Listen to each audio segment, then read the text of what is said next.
ओम शांति। 3 सितंबर 2023 की अव्यक्त वाणी है। रिवाइज डेट है 25 नवंबर 1995। अव्यक्त मुरली का टाइटल है परमत, पर चिंतन और पर दर्शन से मुक्त बनो और पर उपकार करो। आज बाप दादा अपने चारों ओर जो बाप के बच्चे हैं, विशेष है, उन सर्व विशेष आत्माओं को देख रहे हैं, चाहे भारत के व विदेश के किसी भी कोने में हो। लेकिन बाप दादा सर्व विशेष आत्माओं को समीप देख रहे हैं। बाप दादा को अपने विशेष बच्चों को देख हर्ष होता है। जैसे आप बच्चों को बाप को देखकर खुशी होती है, खुशी होते हैं तब तो भाग करके आए हो, तो बाप को भी खुशी होती है कि मेरा एक एक बच्चा विशेष आत्मा है। चाहे बुजुर्ग है, अनपढ़ है, छोटे बच्चे हैं, युवा है, प्रवृत्ति वाले हैं, लेकिन सारे विश्व के आगे विशेष है। चाहे कितने भी बड़े बड़े वैज्ञानिक चमत्कार दिखाने वाले भी है, चंद्रमा तक पहुंचने वाले भी है, लेकिन बाप के विशेष बच्चों के आगे वो भी अनजान है। पांचों ही तत्वों को जान लिया, उन्हों पर विजय भी प्राप्त कर ली, लेकिन छोटी सी बिंदु आत्मा को नहीं जाना। यहाँ छोटे बच्चे से भी पूछेंगे, हाँ बाबा तो कहते कि यहाँ छोटे बच्चे से भी पूछेंगे कि तुम कौन हो, तो क्या कहेगा? आत्मा हूं ना। आत्मा हूं कहेगा। आत्मा कहाँ रहती है तो वो भी बताएगा। और वैज्ञानिक से पूछो आत्मा क्या है, आत्मा के ज्ञान को अभी तक जान नहीं सके। तो कितने भी बड़े हिस्ट्री के हिसाब से, इस दुनिया के हिसाब से विशेष हो, लेकिन जिसने अपने को नहीं जाना, उससे तो यहाँ का 5 वर्ष वाला बच्चा विशेष हो गया ना। आप लोगों का शुरू शुरू का बहुत फलक का गीत है, याद है कौन सा गीत है? एक गीत था, कितना भी बड़ा सेठ स्वामी हो, लेकिन अलफ को नहीं जाना। तो कितने भी बड़े हो, चाहे नेता हो, चाहे अभिनेता हो, लेकिन अपने आप को नहीं जाना तो क्या जाना? वैसे विशेष आत्माएं हो ना, दिल से कहे हाँ जी बाबा। यहाँ तो अनपढ़ बुजुर्ग माता है और दूसरी तरफ अच्छा महात्मा है, लेकिन बुजुर्ग माता फलक से कहेगी कि हमने परमात्मा को पा लिया, और महात्मा कहेगा परमात्मा को पाना बहुत मुश्किल है। लेकिन यहाँ 100 वर्ष की आयु वाली भी निश्चय बुद्धि होगी तो वो क्या कहेगी? तुम ढूंढते रहो, हमने तो पा लिया। तो महात्मा भी आपके आगे क्या है? प्रवृत्ति वाले फलक से कहेंगे कि हम डबल पलंग पर सोते हैं, इकट्ठे रहते भी पवित्र है, क्योंकि हमारे बीच में बाप है। और महात्माएं क्या कहेंगे? कहेंगे आग कपोस इकट्ठा रहना ये तो असंभव लगता है। और आपके लिए क्या है? प्रवृत्ति वाले बताओ, पवित्र रहना मुश्किल है या सहज है? सहज है ना, या कभी कभी मुश्किल हो जाता है? जो पक्के है वो तो बड़ी सभा हो या कुछ भी हो, फलक से कह सकते हैं कि पवित्रता तो हमारा स्वधर्म है, परधर्म नहीं है, स्वधर्म है। तो स्व सहज होता है, पर मुश्किल होता है। अपवित्रता परधर्म है, लेकिन पवित्रता स्वधर्म है। तो ऐसे अपनी विशेषता को जानते हो ना? कहे हाँ जी बाबा, क्योंकि नए नए भी बहुत आए हैं ना, लेकिन कितने भी नए हैं, पवित्रता का पाठ तो पक्का है ना। कई बच्चे ऐसा भी कहते हैं, जब तक बाप से मिलने का 1 साल पूरा नहीं होता, सबको पता है कि यह नियम पक्का है, तो मधुबन में आने तक तो ठीक रहते हैं, लेकिन देख लिया, पहुंच गए, तो कई वापस जाकर अलबेले भी हो जाते हैं। लेकिन सोचो कि पवित्रता की प्रतिज्ञा किससे की? बाप से की है ना, बाप का फरमान है ना, तो बाप से प्रतिज्ञा कर और फिर अगर अलबेले होते हैं तो नुकसान किसको होगा। ब्राह्मण परिवार में तो एक जाते 10 आते हैं, लेकिन नुकसान कमजोर होने का उन आत्माओं को होता है। इसलिए जो भी नए नए पहली बार आए हैं वह बाप के घर में पहुंच गए। यह तो भाग्य की बात है ना कि बाप के घर में पहुंचे, लेकिन तकदीर की लकीर को कभी कम नहीं करना। डबल अंडरलाइन, तकदीर को बड़ा करना है ना। सभी को ये पक्का कि तकदीर को बड़ा करना है। कहे हाँ जी बाबा। देखो, कोई भी बच्चा लौकिक में भी पैदा होता है तो सभी क्या कहते, सदा जिंदा रहे, बड़ी आयु रहे, आयुष्मान भव कहते हैं ना। तो बाप दादा भी विशेष आत्माओं की अविनाशी विशेषता देखना चाहते हैं। थोड़े टाइम की नहीं, 1 साल चले 2 साल चले ये नहीं, अविनाशी रहने वालों को ही अविनाशी प्रारब्ध प्राप्त होती है। तो माताएं भी पक्की है ना। कहे हाँ जी बाबा। क्योंकि चाहे आप 1 साल के हो या 2 साल के हो, 4 के हो, लेकिन समाप्ति तो एक ही समय होनी है ना। विनाश तो इकट्ठा ही होगा ना। कि आप कहेंगे कि हम तो 2 साल के हैं, हमारी सिल्वर जुबली हो जावे, पीछे विनाश होवे, ये तो नहीं होगा ना। इसलिए पीछे आने वाले को और आगे जाना है। थोड़े समय में बहुत कमाई कर सकते हो, फिर भी आप लोगों को पुरुषार्थ का समय मिला है। आगे चल करके तो इतना समय भी नहीं मिलेगा। सुनाया था ना कि अभी लेट का बोर्ड तो लग गया है, लेकिन टू लेट का नहीं लगा है। तो आप सभी लकी हो ना। सिर्फ अपने भाग्य को स्मृति में रखते हुए बढ़ते चलना, कोई बातों में नहीं जाना। आज बाप दादा देख रहे थे कि बच्चों के पुरुषार्थ का समय वेस्ट क्यों जाता है। चाहता कोई नहीं है, सब चाहते हैं कि हमारा समय सफल हो, लेकिन बीच बीच में कहाँ आधा घंटा, कहाँ 15 मिनट, कहाँ 5 मिनट वेस्ट चला जाता है। तो उसका कारण क्या है। आज बाप दादा ने देखा कि मेजॉरिटी का विशेष पुरुषार्थ जो कम या ढीला होता है, उसके 3 कारण हैं। पहला, चलते चलते श्रीमत के साथ साथ आत्माओं की परमत मिक्स कर देते हैं। कोई ने कोई बात सुना दी और आप समझते हो कि सुनाने वाला तो अच्छा सच्चा महारथ ही है और आपका उस पर फेथ भी है।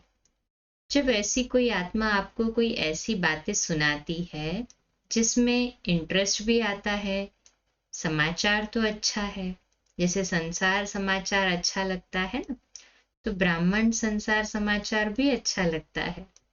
तो आपने उस पर फेथ रख करके वो बात सुन ली, माना अपने अंदर समा ली, कट नहीं किया। तो बात सच्ची भी है, समाचार सच्चा भी होता है, सब झूठा नहीं होता, कोई सच्चा भी होता है। लेकिन बाप का फरमान क्या है कि ऐसे समाचार भले सुनो। ये है फरमान, नहीं ना।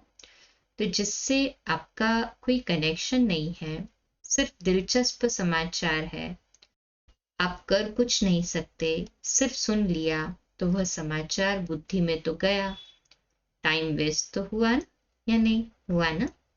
और बाप की श्रीमत में परमत मिक्स कर दी, क्योंकि बाप की आज्ञा है सुनते हुए नहीं सुनो। तो आपने सुना क्यों, उसकी आदत डाली ना सुनाने की। मानो एक बारी आपको समाचार सुनाया, आपको भी बहुत अच्छा लगा, नई बात है, ऐसा भी होता है, ये पता तो पड़ गया। लेकिन अगर एक बारी आपने उनकी बात सुनी तो दूसरे बारी वो कहाँ जाएगा, आपके पास ही आएगा। आप उसके लिए कूड़े का डिब्बा बन गए ना। जो भी ऐसा समाचार होगा वो आपके पास ही आकर सुनाएगा, क्योंकि आपने सुना। इसलिए या तो उसको समझाओ, ऐसी बातों से उसको भी मुक्त करो, सुन करके इंटरेस्ट नहीं बढ़ाओ। लेकिन अगर सुनते हो तो आप में इतनी ताकत हो जो उसको भी सदा के लिए फुल स्टॉप लगा दो। अपने अंदर भी फुल स्टॉप लगाओ। जिस व्यक्ति का समाचार सुना उसके प्रति दृष्टि में व संकल्प में भी घृणाभाव बिल्कुल न हो। इतनी पावर आप में है तो ये सुनना नहीं हुआ, उसका कल्याण करना हुआ।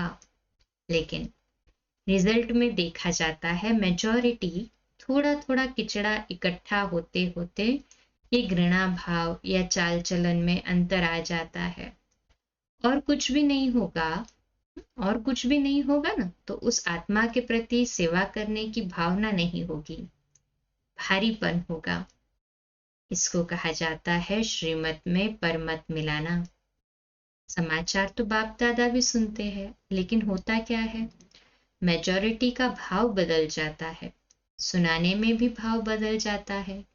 एक आकर कहता है मैंने देखा कि ये दो बात कर रहे थे, और एक का सुना हुआ दूसरा फिर कहते हैं नहीं नहीं खड़े भी थे और बहुत अच्छी तरह से नहीं खड़े थे, दूसरा एडिशन हुआ। फिर तीसरा कहेगा कि इन्हों का तो होता ही है। कितना भाव बदल गया, उन्हों की भावना क्या और बातों में भाव कितना बदल जाता है। तो ये परमत वायुमंडल को खराब कर सकता है, कर देता है। खराब हो जाता है ना वायुमंडल। तो जो टाइम वेस्ट जाता है उसका एक कारण परमत और दूसरा कारण है पर चिंतन। क्योंकि परमत हुई, सुना, फिर चिंतन चला। एक से बात सुनी तो 8-10 को नहीं सुनावे, ये हो सकता है। कई बार बाबा कहते नहीं होता है, इसलिए बाबा ने तो कह ही दिया कि एक से बात सुनी तो 8-10 को नहीं सुनावे, ये नहीं हो सकता। अगर कोई दूर देश से भी होगा ना तो भी उसको पत्र भी लिख देंगे, यहाँ बहुत नई बात हुई है, आप आएंगे ना तो जरूर सुनाएंगे। तो ये क्या हो गया, पर चिंतन। समझो आपने 4 को सुनाया, उन 4 की भावना उस आत्मा के प्रति आपने खराब तो की ना, और पर चिंतन शुरू हुआ तो इसकी गति बड़ी फास्ट और लंबी होती है। पर चिंतन 1-2 सेकंड में पूरा नहीं होता। जैसे बाप दादा सुनाते हैं कि जब किसको भी ज्ञान सुनाओ तो इंटरेस्ट दिलाने के लिए उसको कहानी के रीति से सुनाओ। पहले से हुआ, पहले ये हुआ, फिर क्या हुआ, फिर क्या हुआ, फिर क्या हुआ, तो इंटरेस्ट बढ़ता है ना। फिर वो खुद बोलेगा अच्छा फिर क्या हुआ, फिर क्या हुआ। ऐसे जो परचिंतन होता है ना वो भी एक इंटरेस्टेड होता है, उसमें दूसरा जरूर सोचेगा फिर क्या हुआ, फिर ऐसे हुआ, हाँ ऐसे हुआ होगा। तो ये भी कहानी बड़ी लंबी है।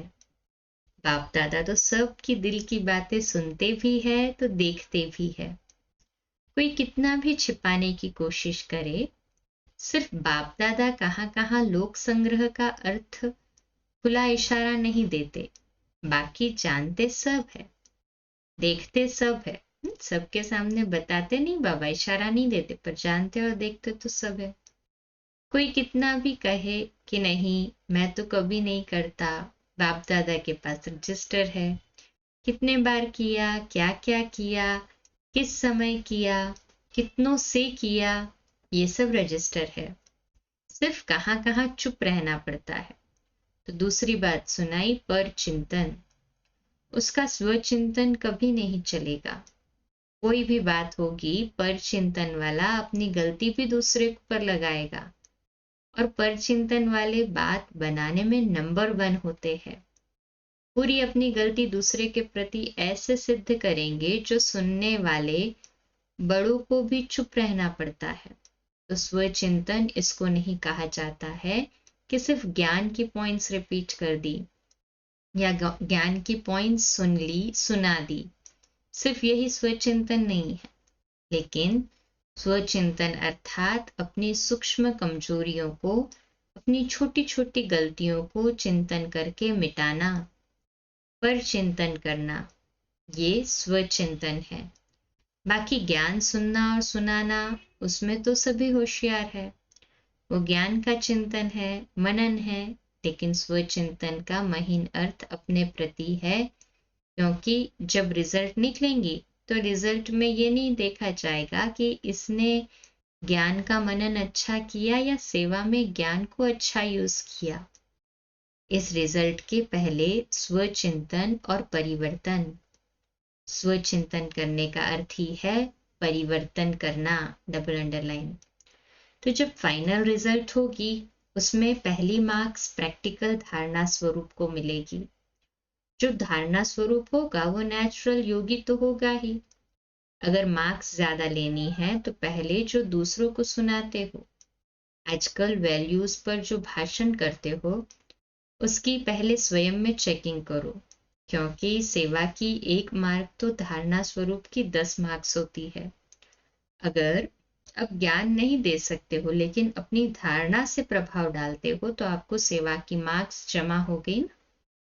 आजकल कई समझते हैं कि हमको सेवा का चांस बहुत कम मिलता है, हमको चांस मिलना चाहिए, दूसरे को मिलता है, मेरे को क्यों नहीं मिलता है।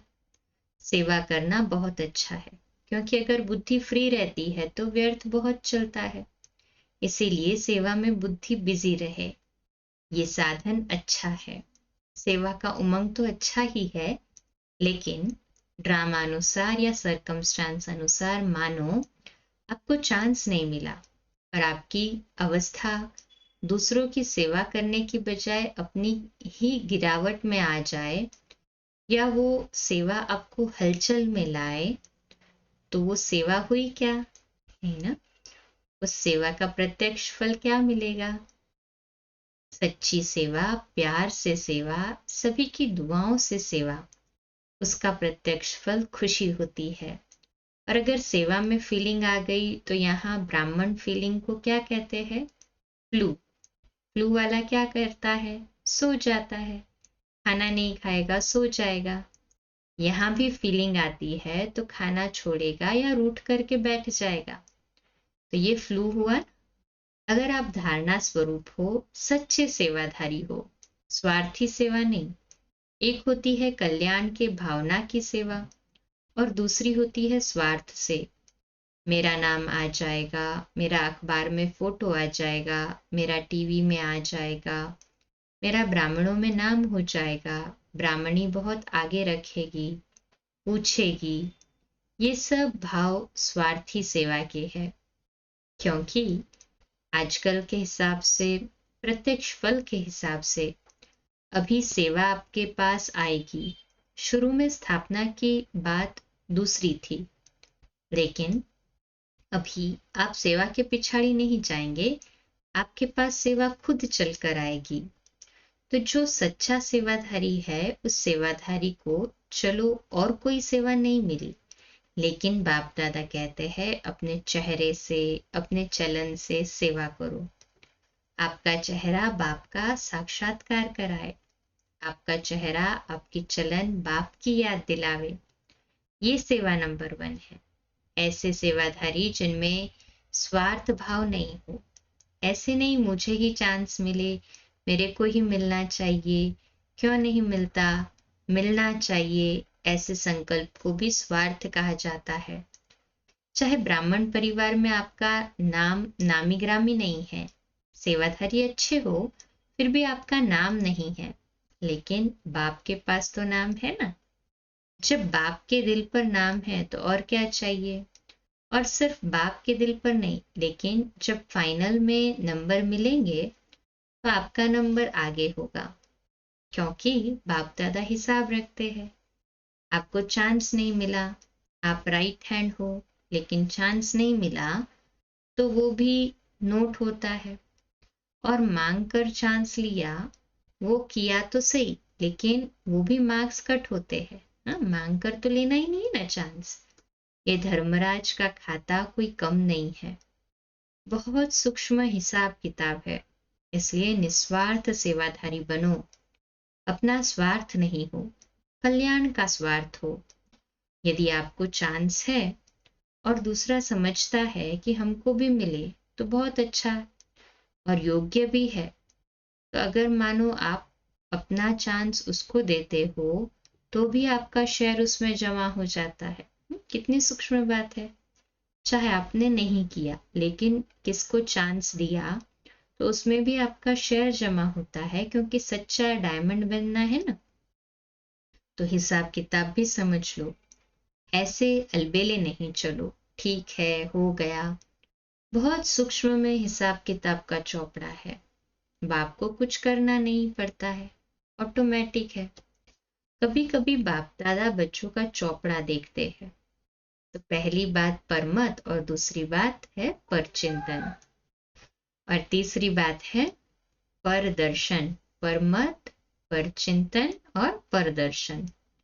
दूसरे को देखने में मेजॉरिटी बहुत होशियार है। बाबा तो सभी को जानता है ना। परदर्शन अर्थात जो देखेंगे तो देखने के बाद वह बात कहाँ जाएगी, बुद्धि में तो जाएगी ही। और जो दूसरे को देखने में समय लगाएगा उसको अपने को देखने का समय कहाँ मिलेगा। बातें तो बहुत होती है ना, और जो बातें होती है वो देखने में भी आती है, सुनने में भी आती है। जितना बड़ा संगठन उतनी बड़ी बातें होती है। ये बातें क्यों होती है? कई सोचते हैं ये बातें होनी नहीं चाहिए, नहीं होनी चाहिए, वो ठीक है, लेकिन जिसके लिए आप समझ रहे हो नहीं होनी चाहिए उसमें समय नहीं, समय क्यों दिया? पता है नहीं होनी चाहिए तो समय क्यों दिया? और ये बातें ही तो पेपर है ना। जितनी बड़ी पढ़ाई उतने बड़े पेपर भी होते हैं। ये वायुमंडल बनना है, ये सब के लिए पेपर भी है कि परमत या परदर्शन या परचिंतन में कहाँ तक अपने को सेफ रखते हैं। दो बातें अलग है।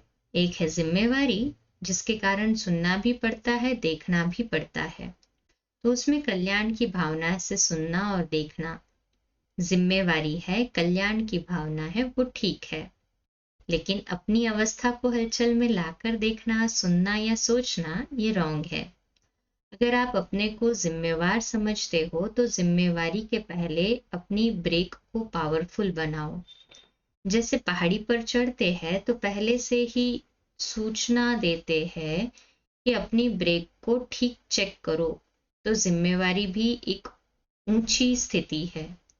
जिम्मेवारी भले उठाओ, लेकिन पहले ये चेक करो कि सेकंड में बिंदी लगती है कि लगाते हो बिंदी और लग जाता है क्वेश्चन मार्क, वो रॉन्ग है। उसमें समय और एनर्जी वेस्ट जाएगी। इसलिए पहले अपना ब्रेक पावरफुल करो।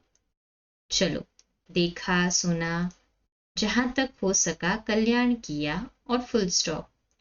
अगर ऐसी स्थिति है तो जो जिम्मेवारी लो, नहीं तो देखते नहीं देखो, देखते हुए नहीं देखो, सुनते हुए नहीं सुनो, स्वचिंतन में रहो, फायदा इसमें है।